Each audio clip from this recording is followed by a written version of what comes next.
நடிகர் விஜய் அவர்களுக்கு வகுப்படுத்திருக்கிறார் நடிகர் அஜித் குமார். அதைத்தான் நம்ம இன்னைக்கு இந்த வீடியோ பேச இருக்கின்றோம். விஜய் அவர்களுக்கு வகுப்படுத்திருக்கிறார் என்று சொல்வதை விட வருத்தெடுத்திருக்கிறார் அப்படின்னே கூட சொல்லலாம். உடனே உங்களுக்கு உற்சாகம் ஆயிடுவீங்களே, விஜய திட்டினா நீங்க குஷி ஆயிருவீங்க அப்படிலாம் இல்ல. மனுஷன் ரொம்ப நியாயமா பேசியிருக்கிறார்.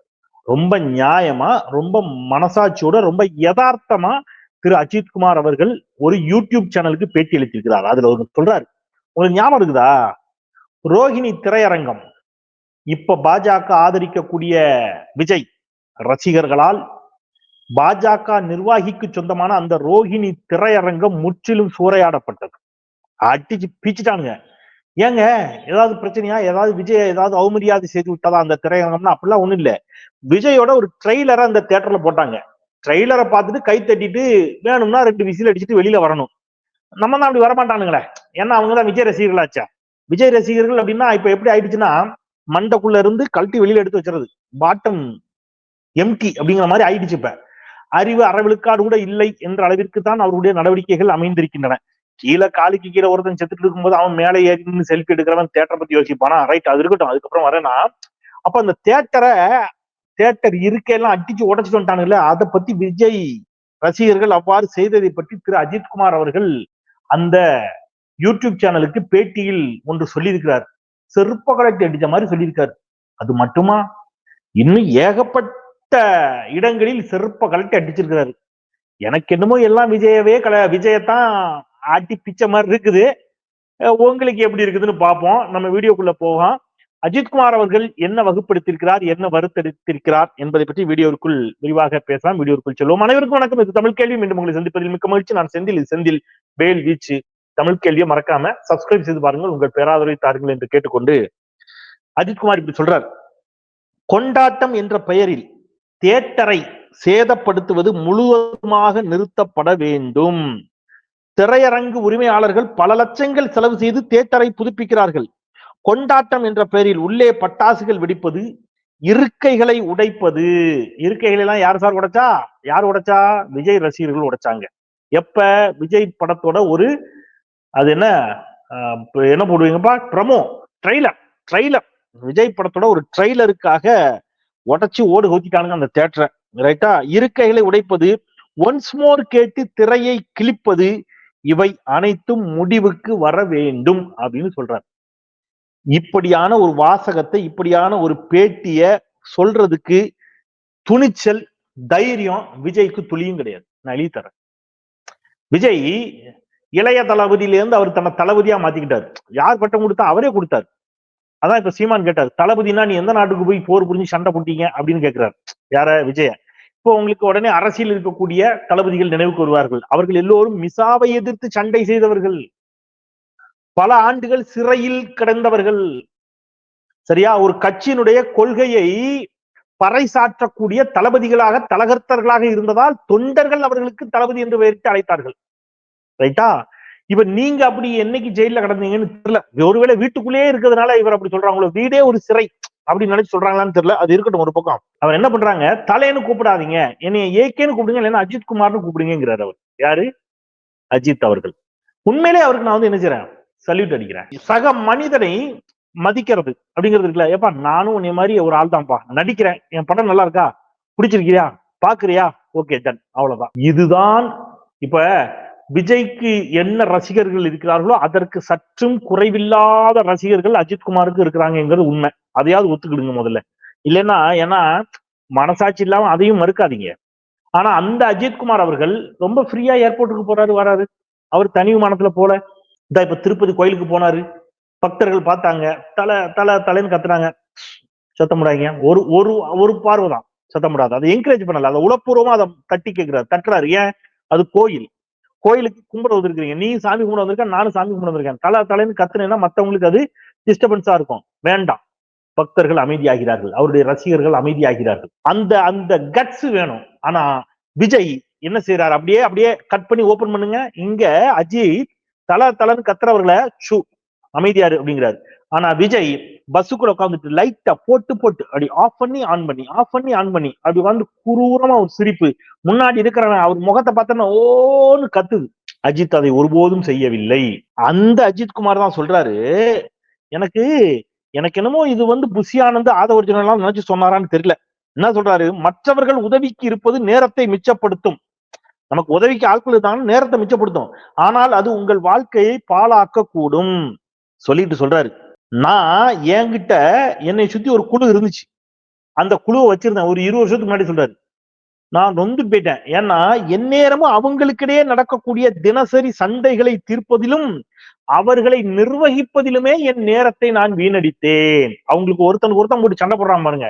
அந்த சண்டையை தீர்க்கறதுக்கும் அதுல பஞ்சாயத்து பண்றதுக்குமே என் நேரம் வீணடிக்கப்பட்டது. எனவே இப்ப நான் யாரையும் வச்சுக்கிறது இல்லை. என் வேலைகளை எல்லாம் நானே செய்து கொள்கிறேன் என்று அஜித்குமார் சொல்கிறார். இப்ப இந்த இடத்துல உங்களுக்கு புஷி ஆனந்துக்கும் ஆதவ் அர்ஜுனாவுக்கும் மோதல், ஆதவ் அர்ஜுனாவுக்கும் இன்னொருத்தர் இருக்காரு, அவரு ஜானுக்கும் பிரச்சனை, அல்லது ஆதவ் அர்ஜுனாவுக்கும் நிர்மல் குமார் அல்லது புஷி ஆனந்துக்கும் நிர்மல் குமாருக்கும் இப்படிலாம் தகவல் வருது இல்ல, ஒருத்தருக்கு ஒருத்தர் அங்கே சண்டை செய்து கொண்டிருக்கிறார்கள் அப்படின்னு சொல்றாங்கல்ல. அந்த சண்டைய பஞ்சாயத்து பண்றதுக்கு விஜய் நேரத்தை செலவிடுகிறார் அப்படின்லாம் சொல்றாங்க இல்லையா. இந்த காட்சி உங்கள் கண்முன் வந்தால் அதற்கு நான் பொறுப்பல்ல. அஜித் விஜய் நினைச்சு சொன்னாரான்னு தெரியல. ஆனா கரூர் மரணங்களை பற்றியும் அவர் பேசியிருக்கிறார். கரூர் மரணங்களை பற்றி முதல் முறையாக மௌனம் கலைத்திருக்கிறார் திரு அஜித்குமார் அவர்கள். தெளிவான பேச்சு, மிக தெளிவான சீரான கூர்மையான அறிவார்ந்த பேச்சு அது அஜித்குமாருடைய பேச்சு. ரைட்டா? என்ன சொல்றாரு அவர், சொல்றாரு இந்த கூட்டம் கூட்டுற மனநிலைய முதல்ல விடுங்கிறார். கூட்டம் கூட்டுவது, நான் பெரியாளா நீ பெரியாளா அப்படிங்கறதுல கூட்டத்தை கூட்டுறத விடுங்க. கூட்டம் கூட்டுவது எளிது, அதை கட்டுப்படுத்துவது கண்ட்ரோல் பண்றது கஷ்டம். வெற்றி என்னும் குதிரையில் நாம் ஏறிவிடலாம், ஆனால் அதை ஒழுங்காக ஓட்ட தெரியாவிட்டால் அது நம்மை கவிழ்த்து விடும். அதான் இப்ப கரூர்ல நடந்துச்சு. கூட்டத்தை எதுக்கு அவ்வளவு கூட்டணும்? ஏன்? அது ஒரு போதை. அவர் சொல்றாரு, ஏன் வார்த்தை இல்ல, அவர் சொல்றாரு அஜித்குமார் வார்த்தை, அது ஒரு போதை. அந்த போதையிலிருந்து வெளியில் வாருங்கள். இதைத்தான் நான் தொடர்ச்சியா சொல்லிட்டு இருக்கேன். இந்த வார்த்தை எக்ஸாக்டா அந்த வார்த்தையை நான் பல வீடியோக்கள்ல பயன்படுத்தி இருக்கிறேன். விஜய்க்கு இருப்பது ஒரு போதை. அது என்ன போதைன்னா, தளபதினு இவனை முன்னாடி இருந்து ஆடுறது, அந்த ஆணும் பெண்ணுமாக ஆடுறது அப்படியே ரசிக்கும் போது அவருக்கு ஒரு போதை ஏறுது. அந்த போதை தான் அவரை வந்து கால் கெடுக்க எல்லாரையும் காக்க வைக்குது.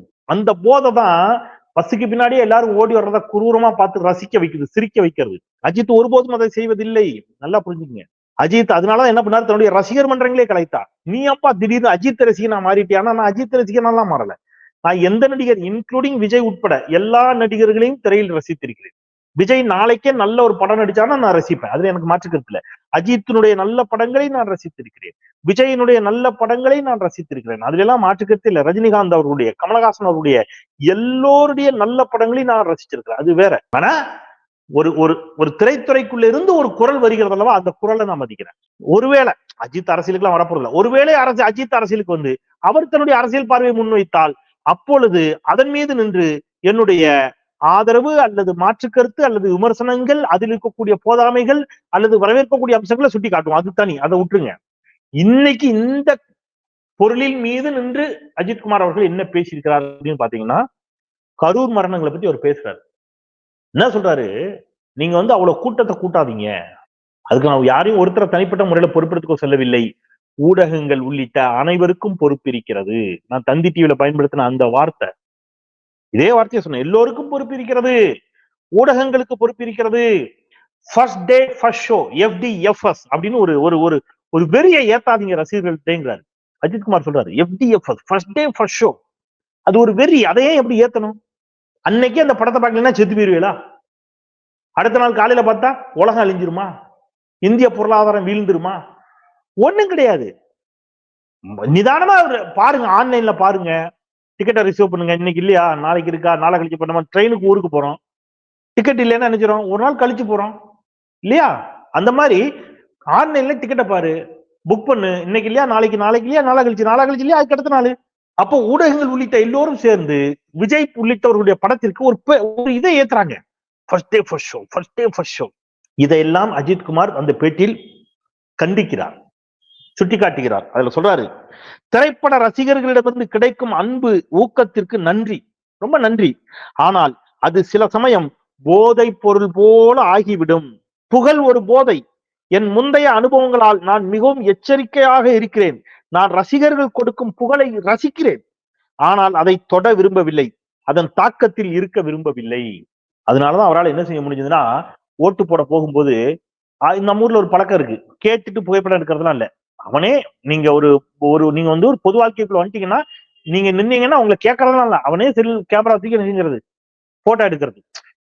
அதைத்தான் ஐயா சிவகுமார் அவர்கள் கோவப்பட்டார். அப்போ அவர் சொல்றாரு, ஏன் ஒருத்தர் போனை புடுங்குவார் பாத்தீங்களா, ஒரு ரசிகர்கள்ட்ட போனை புடிங்கிட்டு ரொம்ப நேரம் கழிச்சு கூப்பிட்டு எச்சரிச்சு கையில கொடுப்பார். ஏன்னா அவரு அவருடைய மனைவியோட வாக்களிக்க வந்திருக்கிறார். அவர் வந்து என்ன செய்யறாரு, அவர் தன்னுடைய குடும்பத்தோடு ஓட்டு போடுவதற்காக வந்திருக்கிறார். நீங்க அங்க பாத்தீங்களா, ஹாய் சார் சொல்லலாம், ஒரு புகைப்படம் எடுக்கணும்னு விரும்பினா அவர்கிட்ட கேட்கலாம், சார் வித் யுவர் பெர்மிஷன் கேட்டு எடுக்கலாம். இப்ப திருப்பதியில ஒரு இளைஞன் போய் போட்டோ எடுக்க போனான், பார்த்தாரு, அவருக்கு அந்த இளைஞனுக்கு கண்ணும் இது காதும் கேட்காது வாயும் பேச முடியாது அப்படின்னாரு அந்த இளைஞன். உடனே நின்று மிகுந்த புன்னகையோடு அஜித்குமார் அவர்கள் அந்த இளைஞனிடமிருந்து அந்த செல்போனை அவரே வாங்கி அவரை கூப்பிட்டு பக்கத்துல வச்சு ஒரு புகைப்படம் எடுத்து தேங்க்ஸ் சொல்லிட்டு அனுப்புறாரு. கேட்டா செய்ய போறாங்க இல்லையா? ஆனா நீங்க வந்து அவர் அதான் சொல்றாரு, எங்களை கொண்டாடுங்கள், எங்களை ரசியுங்கள், தப்பு இல்ல, ஆனா எங்களுக்காக உயிரை விடுற அளவுக்கு போயிடாதீங்க. ஏங்க ஒரு ஒரு நடிகர் வாயிலேருந்து இந்த வார்த்தை வர்றதுங்க. இதை கமலஹாசனும் பண்ணியிருக்கிறார். எனக்கு கமலஹாசனுடைய அரசியல் செயல்பாடுகளில் எனக்கு விமர்சனம் இருந்திருக்கிறது, அது வேறு, அதை விடுங்க. ஆனா ரசிகர் மன்றத்தை கலைத்தவர் அஜித்குமார். ரசிகர் மன்றத்தை அதனாலதான் கலைச்சாரு. ரசிகர் மன்றம்னு இருந்தா தானே நீ என்ன செய்வ, போய் ஏறுவ, கட்டவுட்டுக்கு பாலாபிஷேகம் ஊத்துறேம்ப, மேலேருந்து கீழே விழுந்து செத்து போவ, உன் குடும்பம் அனாதையா நிற்கும். ஏன் இந்த பழிபாவம்? ரசிகர் மன்றம் வேண்டாம், எனக்கு தேவையில்லை. அதுக்கு ஒரு கட்ஸ் வேணும். அது கமலஹாசன் அவர்களிடம் இருந்துச்சு. கூட்ட நெரிசலால் தமிழ்நாட்டில் பல விஷயங்கள் நடந்து இருக்கின்றன. யாரு? அஜித் சொல்றாரு. அந்த கூட்ட நெரிசலுக்கு அந்த தனி நபர் மட்டும் பொறுப்பு கிடையாது, நாம் அனைவருமே அதற்கு பொறுப்பு. நான் யாரையும் குறை சொல்ல விரும்பவில்லை. கூட்டத்தை கூட்டுவதில் நாம் இன்று ஆர்வம் காட்டி வருகிறோம். இதனை பெரிய விஷயமாக ஆக்குவதை நாம் நிறுத்த வேண்டும். அருமையா இருக்குல்ல? கூட்டத்தை கூட்டுறதுல ஏன் இவ்வளவு ஆர்வம்? நான் சொன்னது அதே வார்த்தை திருப்பி சொல்றேன். கூட்டத்தை கூட்டுற ஆர்வம் தான் இந்த விபத்திற்கு காரணம் அப்படின்னு நான் சொன்னேன். ஏன் தெரியுமா? செப்டம்பர் மாதம் 17ஆம் தேதி கரூரில் திராவிட முன்னேற்ற கழகம் முப்பெரும் விழாவை நடத்துகிறது.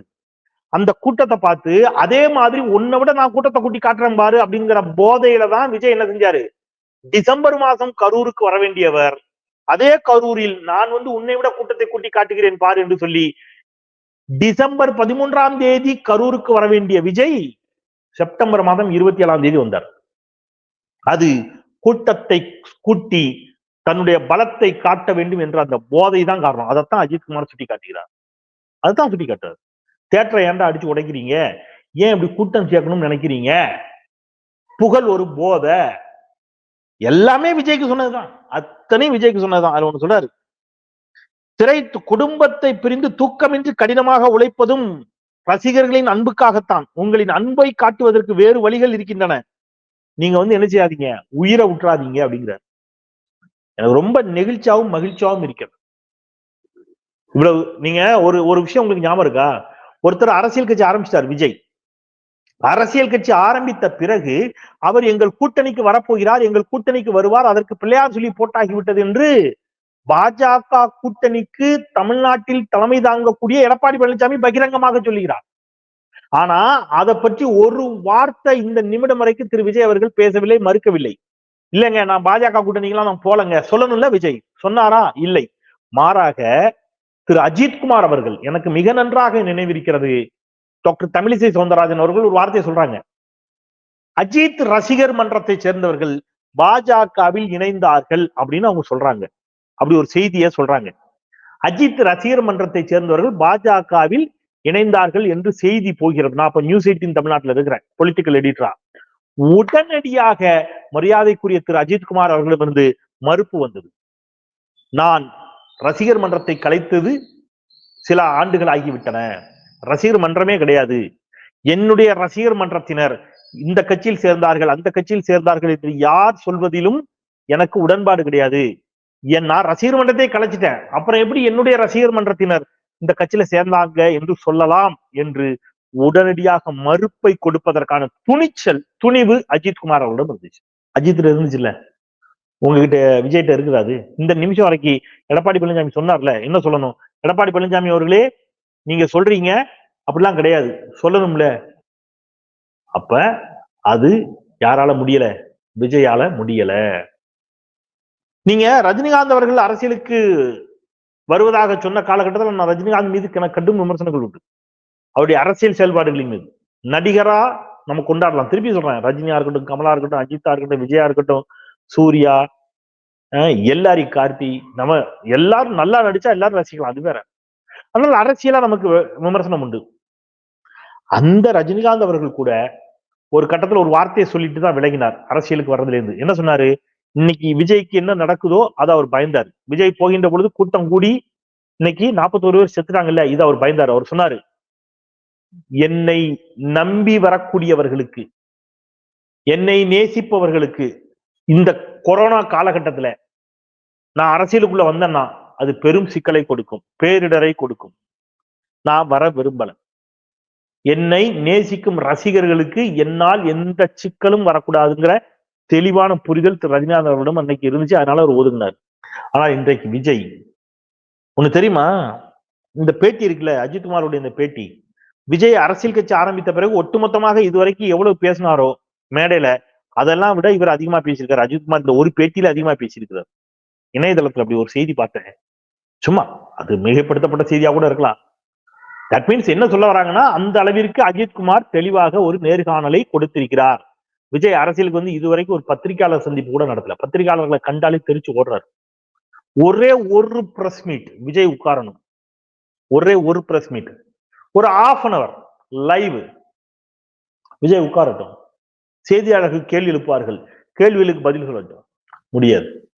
அப்போ நீங்க வந்து மோடி மாதிரி அப்படியே பத்திரிகையாளர்களே சந்திக்காம எழுதி கொடுத்ததை வாசிச்சுக்கிட்டு அப்படியே நீங்க முதலமைச்சர் நாற்காலியில் போய் அமரலாம் என்று நினைக்கிறீர்கள். அதை இன்றைக்கு மக்கள் புரிந்து கொண்டிருக்கிறார்கள். குறிப்பாக அஜித்குமார் அவர்களுடைய இந்த பேட்டி அதை உணர்த்தி இருக்கிறது. திரு அஜித்குமார் அவர்களுக்கு என்னுடைய வாழ்த்துகள், மகிழ்ச்சி. திரு விஜய் அவர்களே, இனியாவது திருந்துங்கள். இனியும் மலிவான அரசியலை செய்யாதீர்கள் என்பதை சொல்லி, இந்த அளவிலே மீண்டும் ஒரு முறை தமிழ் கேள்வியை சப்ஸ்கிரைப் செய்து பாருங்கள். உங்கள் பேராதரவை தாருங்கள் என்று கேட்டு விடைபெறுகின்றேன். குரலற்றவர்களின் குரலாய் நான் செந்தில். நன்றி.